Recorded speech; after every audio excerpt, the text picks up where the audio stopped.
कैसे हैं आप लोग? कोई जवाब नहीं आता है अभी आप लोग का, अभी तक कुछ रिटर्निंग कुछ रिप्लाई आता ही नहीं है, इसलिए बार बार पीछे भी बोले थे आप लोग जिंदा है या मुर्दा पता नहीं चलता है। चलिए खैर जो भी हो जहां भी हो सुखी संपन्न रहिए। तत्कालिक हम लोग स्टार्ट करने जा रहे हैं या देखने जा रहे हैं, तो पीछे वाले क्लास में हम लोग देखे थे गैल्वेनिक सेल के बारे में। तो गैल्वेनिक सेल या वोल्टेइक सेल या उसी को स्पेशल एक एग्जांपल लिए थे डैनियल सेल, जिसमें कि Zn और Cu का इलेक्ट्रोड का इस्तेमाल किया गया था।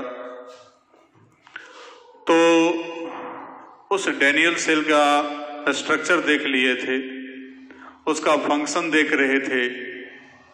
तो फंक्शन में हम लोग अभी तक देखे थे एनोड चैम्बर में क्या हो रहा है, कैथोड चैम्बर में क्या हो रहा है, उस दोनों का कंडीशन हम लोग देख लिए थे।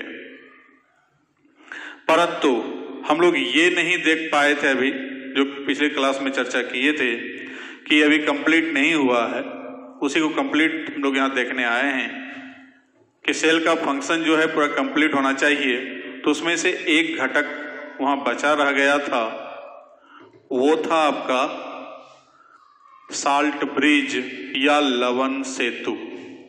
जो एक स्ट्रक्चर बनाए थे वहां पर जो फिगर दिए थे, तो उसमें एक यू आकार का उल्टा नली लिए थे।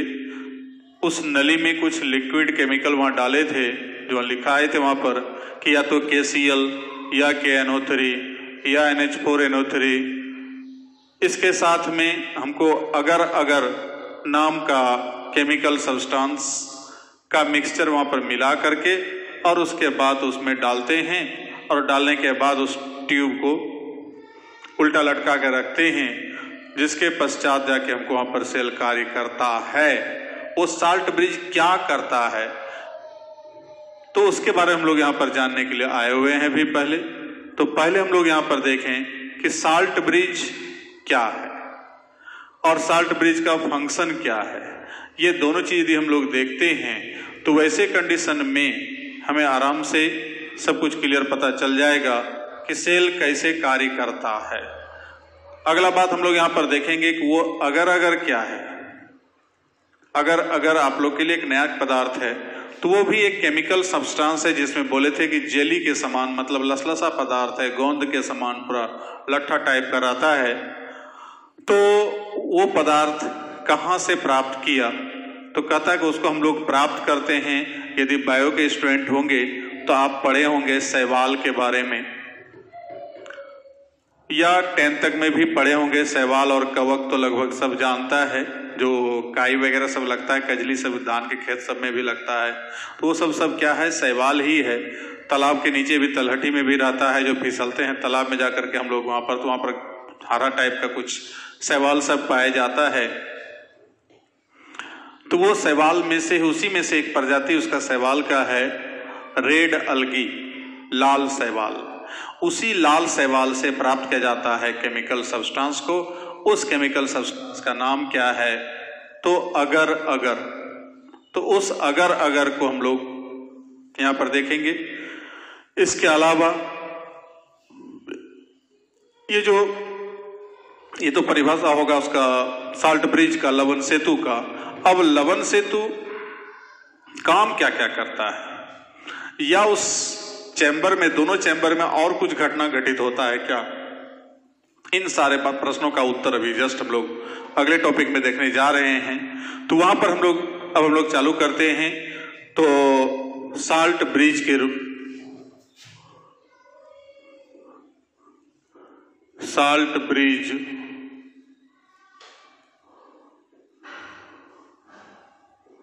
एंड इट्स फंक्शन, इसका कार्य। जो लवण सेतु है उसका क्या कार्य होगा, या साल्ट ब्रिज पहले क्या है उसको पहले जाने। तो कहता है साल्ट ब्रिज जस्ट यहां बताए कि हमको किसी भी गैल्वेनिक सेल में एक यू आकार का नली लिया जाता है जिसमें क्या डालते हैं हम लोग, KCl, KNO3 या NH4NO3 के साथ में अगर अगर का मिश्रण डालते हैं। तो एक प्रश्न उठता है कि KCl, NH4NO3 या KNO3 इत्यादि का ही मिक्सचर क्यों लेते हैं, साल्ट क्यों लेते हैं। तो उसके पीछे वहां पर रीजन है कि जाकर के उसका आयनिक गतिशीलता जाकर के जो है वहां पर क्या होता है, दोनों आयन का K+ और Cl- यदि टूटता है, वो KCl यदि टूटता है K+ और Cl- के रूप में, तो दोनों का आयनिक गतिशीलता मतलब सेम गति से दोनों एक दूसरे से दूर हटेगा या सेम गति से एक दूसरे के प्रति आकर्षित होगा। तो ये जो गतिशीलता है सिमिलर होना चाहिए, तभी हम जाके तो वैसे साल्ट का ही वहां पर यूज करते हैं जिसके कि आयनिक गतिशीलता जो है चाहे धनायन का हो या ऋणायन का, दोनों का आयनिक गतिशीलता क्या होना चाहिए, आपस में इक्वल होना चाहिए। तो उसको भी यहाँ पर चर्चा हम लोग करेंगे। इसके साथ साथ हम लोग वहां पर लेते हैं वही 5% अगर अगर का मिश्रण वहां पर उसके साथ मिलाते हैं अगर अगर को, उसको मिला करके जो भी संरचना प्राप्त होता है उस संरचना को हम लोग कहते हैं लवण सेतु। तो पहले देखते हैं किसी गैल्वेनिक सेल में एक यू आकार की नली का उपयोग किया जाता है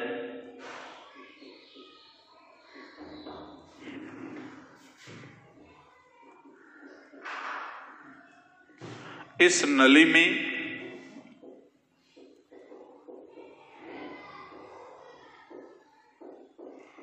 KNO3 या KCl या NH4NO3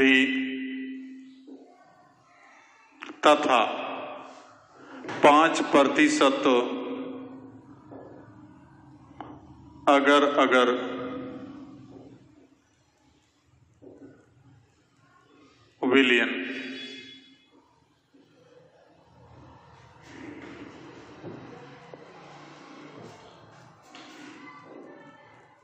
का मिश्रण डाला जाता है, तब उस मिश्रण को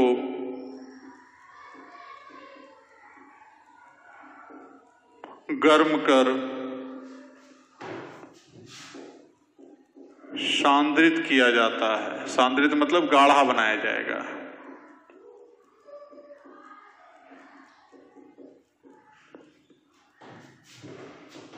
तब प्राप्त सांद्र मिश्रण को ठंडा करने पर वह मिश्रण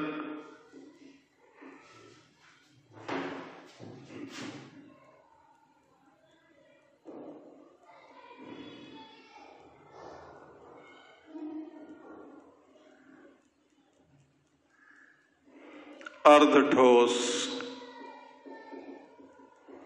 के रूप में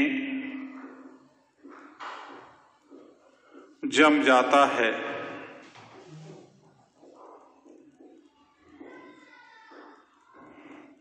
जिसके परिणाम स्वरूप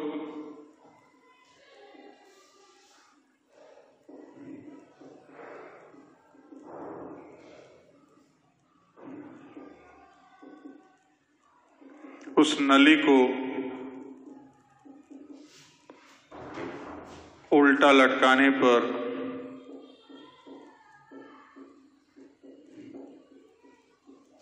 मिश्रण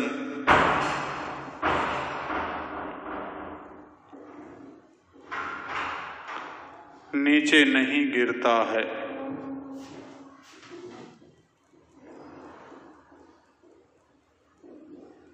अर्थात उसमें गिरने से रोकता है। इस संरचना को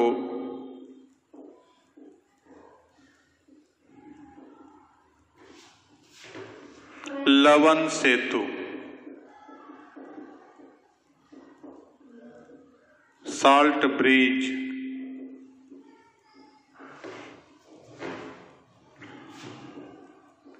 कहा जाता है। ऐसे संरचना को हम लोग क्या कहेंगे? लवन सेतु या साल्ट ब्रिज। अब नोट में यहां पर लिख देता हूं, लाल शैवाल,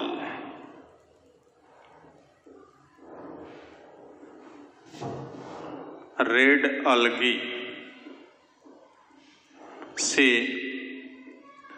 अगर अगर नामक जेलीनुमा रासायनिक पदार्थ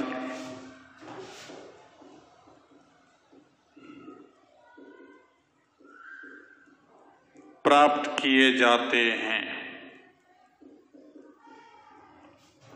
ठीक है, पहला पॉइंट। अब दूसरा पॉइंट, लवन सेतु में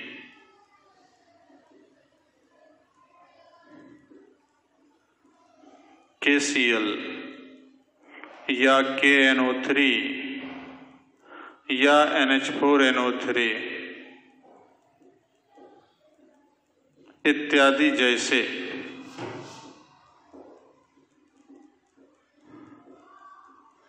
लवण का उपयोग किया जाता है, क्योंकि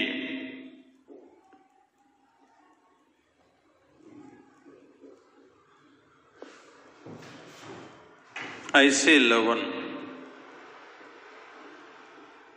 के अवयवी आयन मतलब धनायन तथा ऋणायन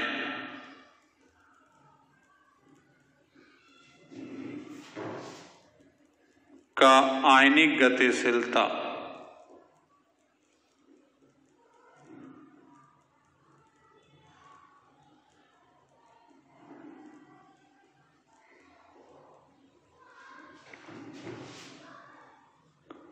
आपस में बराबर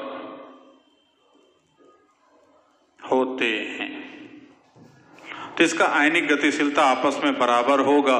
जैसे KCl लिए तो KCl टूटेगा K+ और Cl-, तो दोनों का आयनिक गतिशीलता क्या होगा? बराबर होगा।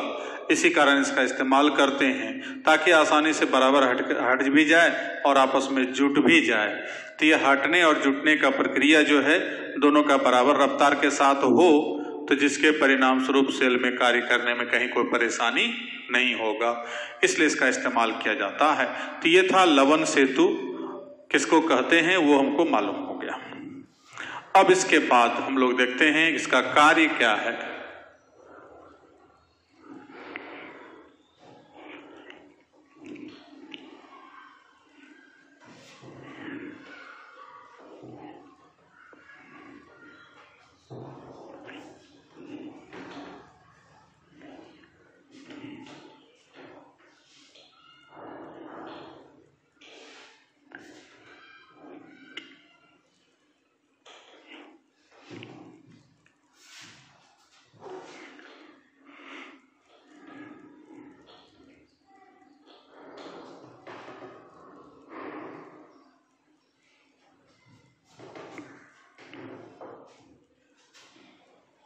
अब इसी का फंक्शन देखते हैं।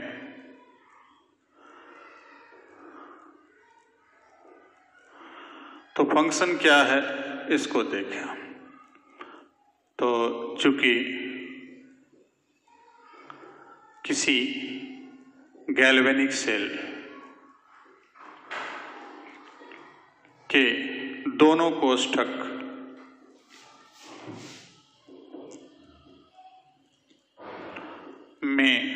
संपन्न होने वाले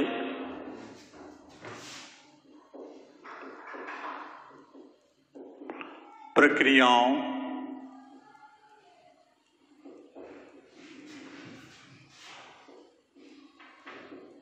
ऑक्सीकरण एवं अवकरण के पश्चात दोनों कोष्ठक में इलेक्ट्रोड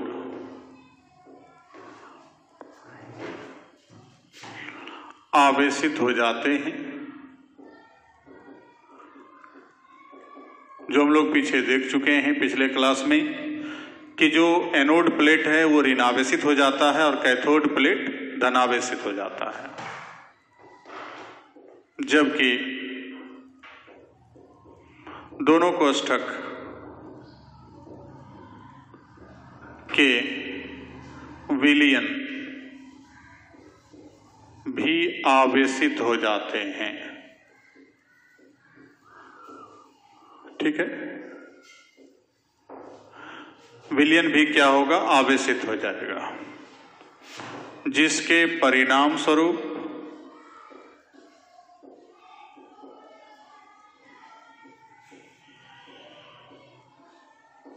प्रत्येक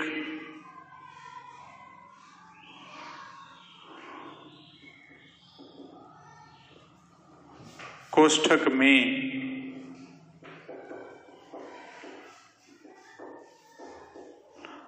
आवेशित इलेक्ट्रोड के चारों तरफ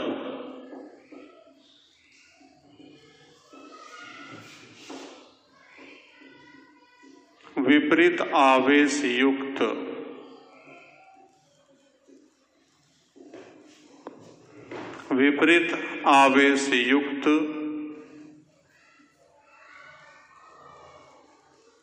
आयन का एक सतह जमा होता है। अतः इन आवेशित आयनों तथा इलेक्ट्रोड के संपर्क सतह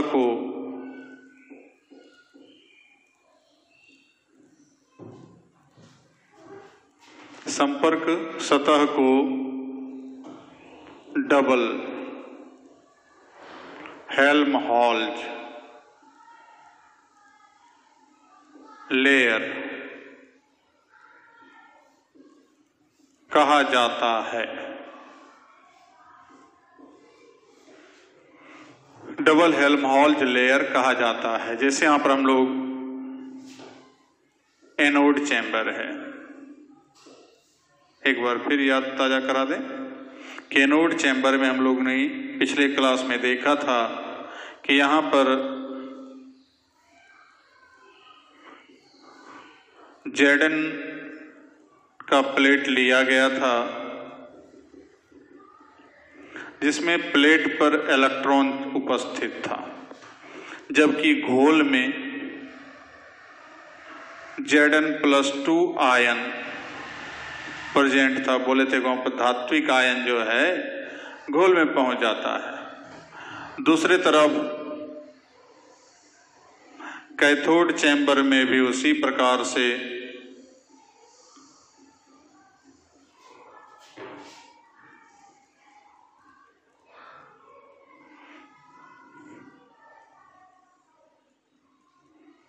अब यहां पर जो हम लोग देखे थे माइनस, अब ये जाकर के यहां जो सॉल्यूशन था तो इस पर तो हम लोग देखे थे Cu+2 धातु जमा हो रहा था, यहां भी Cu+2 जमा हो रहा है। अब यहां जो है देखे थे Cl- या SO4 -2 जो भी वहां पर लेंगे कंपाउंड, तो उसका ऋण आयन जमा हो रहा था। तो एक तरफ प्लेट ऋणावेशित, घोल धनावेशित, दूसरे तरफ प्लेट धनावेशित, घोल ऋणावेशित। अब ये दोनों जो है सॉल्यूशन में जब डूबे हुए हैं तो इसके चारों तरफ जो कांटेक्ट सतह होगा, उस कांटेक्ट सतह को ही हम लोग क्या कहेंगे, यहाँ पर जो संपर्क सतह होगा विलयन और प्लेट के बीच, यहाँ भी जो विलयन और प्लेट के बीच जो कांटेक्ट सतह होगा इसको कहेंगे डबल हेल्महोल्ट्ज लेयर। अब ये जो लेयर यहां प्रेजेंट है इसका रिजल्ट क्या होगा, इसकी ओर हम लोग पिछले क्लास में नहीं ध्यान दिए कि इसका रिजल्ट क्या हो सकता है, अच्छा या बुरा। तो कहता है यहां पर बुरा रिजल्ट होगा। क्या बुरा रिजल्ट होगा कि जैसे मान लीजिए सिंपल सा एग्जांपल समझिए कि एक तो Zn+2 यहां पर आया तो प्लेट हो गया धनावेशित। अब दूसरा Zn+2 आएगा तो प्लस प्लस के बीच क्या होगा, विकर्षण बल लगेगा कि नहीं लगेगा। तो विकर्षण बल जब लगेगा भाई तो वैसे कंडीशन में दूसरे Zn+2 को आने देना पसंद नहीं करेगा, तीसरा आना चाहेगा उसको आने देना पसंद नहीं करेगा, चौथा आना चाहेगा तो उसको आने देना पसंद नहीं करेगा। इस प्रकार से यदि घोल धनावेशित होता है तो दूसरे धनायन को अंदर प्रवेश करने देने से उसको रोकता है, रोकने का प्रयास करता है, एक विरोध उत्पन्न करेगा। ठीक उसी प्रकार यहाँ पर एक Cu+2 यदि चला गया तो प्लेट तो धनावेशित हुआ, अब दूसरा Cu+2 इस पर जाना चाहेगा तो वहां भी जाने से उसको क्या होगा, रोकेगा। तो ये जो रोकता है उसी रोकने से हटाने के लिए हम लोग यहाँ क्या लगाते हैं, साल्ट ब्रिज का इस्तेमाल करते हैं। क्या अब यदि यहाँ पर हम लोग साल्ट ब्रिज यहां पर लगा दिए, सपोज कीजिए यहां साल्ट ब्रिज लगा दिया, अब साल्ट ब्रिज में लिए हैं KCl, तो ये तो टूटेगा ना, K+ और Cl-। अब यहां पर Cl- मतलब माइनस का जो भीड़ लगा हुआ है उसको हटाने के लिए यहां प्लस आएगा, अर्थात यहां जो है विलयन नली में कौन आएगा, K+, और यहां विलयन में आएगा Cl-, ताकि Zn+2 को आसानी से हटा सकता है। तो इस किनारे में Cl- इस किनारे में K+। अब ये K+ Cl- को अट्रैक्ट करेगा, Cl- Zn+2 को अट्रैक्ट करेगा, जिसके परिणाम स्वरूप सेल को कार्य करने में कोई बाधा उत्पन्न नहीं होगा, क्योंकि जैसे धनायन या ऋणायन की संख्या बढ़ती जाएगी दोनों विलयन में तो यहां पर क्या होगा, फिर हमको वहां पर जाकर विकर्षण बल लगेगा जिससे सेल कार्य करना बंद कर देता है। तो सेल को सुचारू रूप से चलाने के लिए यहां साल्ट ब्रिज का इस्तेमाल किए, और साल्ट ब्रिज का इस्तेमाल करने के बाद ये जो साल्ट ब्रिज में लिए हैं साल्ट, वो टूटता है अपने अवयवी आयन के रूप में, और ये अवयवी आयन अपोजिट चार्ज वाले आयन को अपनी ओर आकर्षित करता है, जिसके परिणाम स्वरूप सेल जो है सुचारू रूप से कार्य करता है। तो ये काम करने में साल्ट ब्रिज मदद करता है, इसीलिए हम साल्ट ब्रिज का इस्तेमाल करते हैं। तो इसका मतलब हमको फंक्शन पता चल गया कि यहाँ पर क्या कार्य करता है साल्ट ब्रिज, अर्थात साल्ट ब्रिज जो पहला काम यहाँ जो कर रहा है धनायन को यहाँ ऋणायन को हटाने का, जिसके परिणाम स्वरूप यहाँ पर घोल हो जाएगा उदासीन, ये घोल भी हो जाएगा उदासीन। ठीक है। अब उसके बाद दूसरा काम यहाँ पर क्या करता है कि इस दोनों लिक्विड को डायरेक्ट कांटेक्ट में आने से बचाता है। क्योंकि हम चैम्बर जो बीच में लिए हैं दीवार, या तो दोनों अलग अलग बर्तन लिए हैं या और चर्चा किए थे कि एक ही बर्तन लेंगे जिसमें बीच में चैम्बर बना होगा। तो वो चैम्बर जो बना हुआ है तो दोनों लिक्विड एक दूसरे से कांटेक्ट में नहीं है। यदि वो चैम्बर को हटा दें, दीवार को हटा दें बीच से, दोनों कांटेक्ट में आने देंगे तो रिजल्ट थोड़ा गड़बड़ होगा। गड़बड़ क्या होगा, ये विलयन इस विलयन में घुल मिल जाएगा, और घुल मिल जाएगा तो फिर वहां पर फिर परेशानी होगी, विसरण होगा। विसरण होने के बाद वहां पर कहता है कि liquid liquid junction potential, liquid liquid junction potential की उत्पत्ति होगी, जिसके परिणाम स्वरूप सेल कार्य करने में बाधा उत्पन्न होगा। तो डायरेक्ट उसको मिलने से रोकना है, तो इसलिए हम क्या करते हैं, दो अलग अलग चैम्बर लेकर के साल्ट ब्रिज से कनेक्शन करते हैं, ताकि ये धारा भी प्रवाहित होने में मदद करेगा, इसको हटाएगा भी, और इसके अलावा यहाँ पर दोनों को मिलने से रोकेगा, जिससे उसका विसरण नहीं होगा। और चौथा कार्य यहाँ पर लिक्विड लिक्विड जंक्शन पोटेंशियल की उत्पत्ति को भी रोकता है। तो यही चार कार्य प्रमुख रूप से करता है साल्ट ब्रिज। तो यदि लवण सेतु का कार्य यदि खाली पूछे तो हम डायरेक्ट खाली लवण सेतु का कार्य भी लिख सकते हैं, कहीं कोई दिक्कत नहीं है। डिटेल पूछता है कि लवण सेतु क्या है और कैसे कार्य करता है, तो पूरा तो हम लिखेंगे उसका लवण सेतु का परिभाषा और उसका जब इतना पूरा वर्णन करने के बाद। तो पहले अब कार्य को भी देख लेते हैं।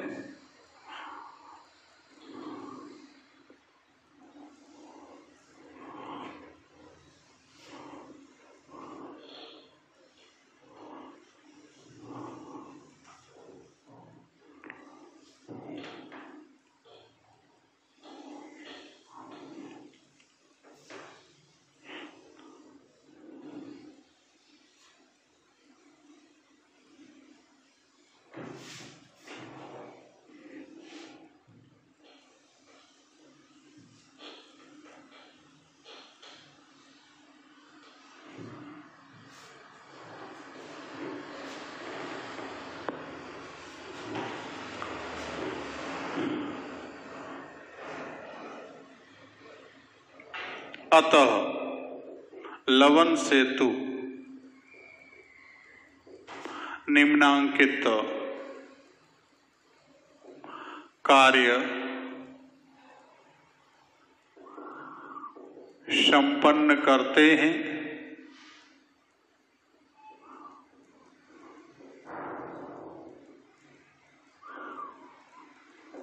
एक, पहले क्या करेगा,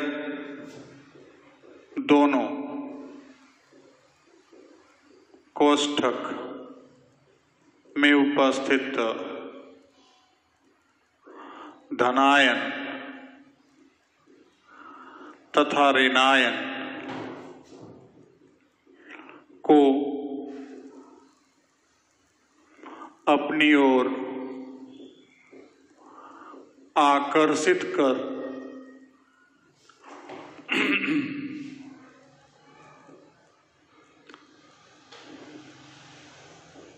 दोनों कोष्ठक के विलयन को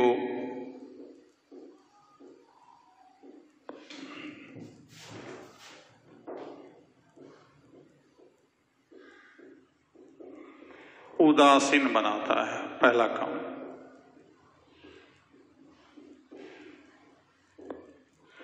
दूसरा यहां पर कहता है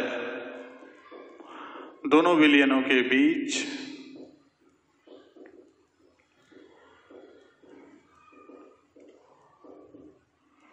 विद्युत धारा प्रवाहित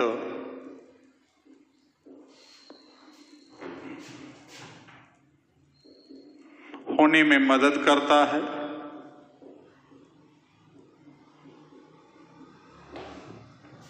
तीसरा, दोनों विलयनों को प्रत्यक्ष रूप से एक दूसरे के साथ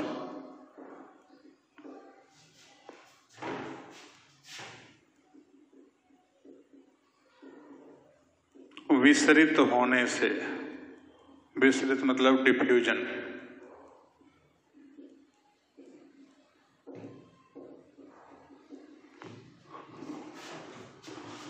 लवण सेतु रोकता है। और चौथा, दोनों विलयनों के संपर्क के पश्चात उत्पन्न लिक्विड लिक्विड जंक्शन पोटेंशियल को भी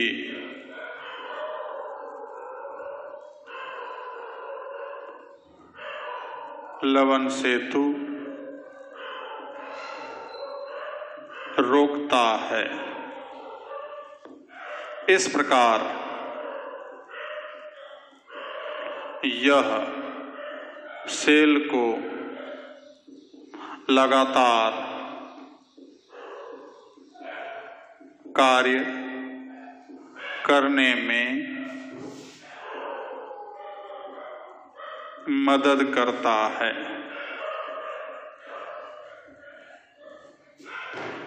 सेल को लगातार कार्य करने में क्या करेगा? ये मदद करेगा कि अधिक से अधिक कार्य आराम से कंटिन्यूसली करते रहे, स्पॉन्टेनियसली सेल वर्क करते रहे, जिसके पश्चात जाके कहीं कोई बाधा उत्पन्न नहीं हो।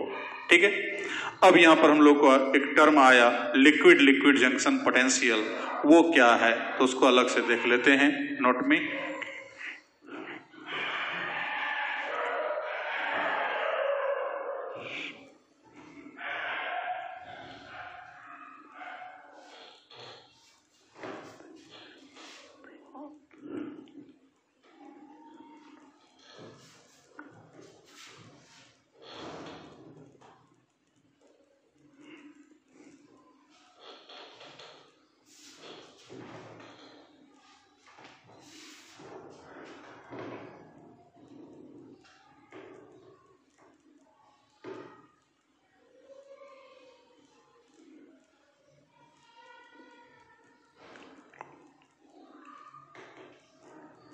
तो हम लोग देखते हैं नोट में फिर एक बार लिक्विड लिक्विड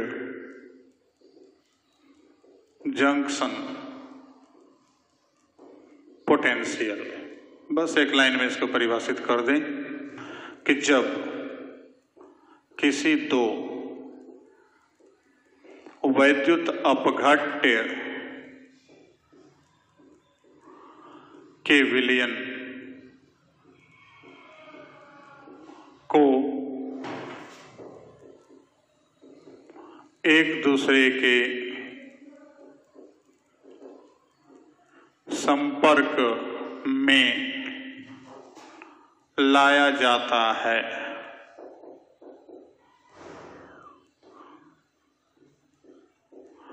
तब दोनों विलयनों के बीच उत्पन्न विभवांतर को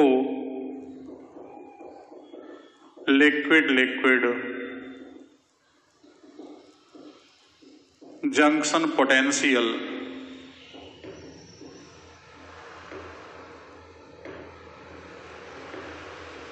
कहा जाता है। ठीक है कि दोनों लिक्विड को यदि एक दूसरे के संपर्क में यदि लाते तो दोनों के विभव में कुछ अंतर उत्पन्न होगा, रीजन आएगा, दोनों का अपना एक पोटेंशियल अलग होगा, दूसरे का विभव अलग होगा। तो उस विभव में जो भी डिफरेंस उत्पन्न होगा, जिसको हम लोग पोटेंशियल डिफरेंस बोल रहे हैं, उस पोटेंशियल डिफरेंस को ही हम लोग क्या कहते हैं? Liquid liquid junction potential. तो इसलिए डायरेक्ट कांटेक्ट में नहीं ला करके लिक्विड को साल्ट ब्रिज के सहायता से संपर्क में लाते हैं, जिससे लिक्विड लिक्विड जंक्शन पोटेंशियल को भी ये रोकता है। तो इस प्रकार से कोई भी सेल सुचारू रूप से कार्य करता है, उसको सुचारू रूप से कार्य करने में साल्ट ब्रिज मदद करता है। तो यहाँ तक हम लोग देखें कि कोई भी सेल कार्य कैसे करता है। अब आगे जो हम लोग अगले क्लास में देखेंगे वो होगा जा करके जो है कि इसके बाद का टॉपिक, छोटा सा टॉपिक है कई एक, जिसमें cell reaction, half cell reaction, cell को कैसे रिप्रेजेंट करते हैं, फिर इलेक्ट्रोमोटिव फोर्स के बारे में चर्चा करेंगे, रिडॉक्स पोटेंशियल क्या है उसके बारे में चर्चा करेंगे। इन सारी बातों को जानने के लिए हम लोग फिर मिलते हैं अगले क्लास में। तब तक के लिए धन्यवाद।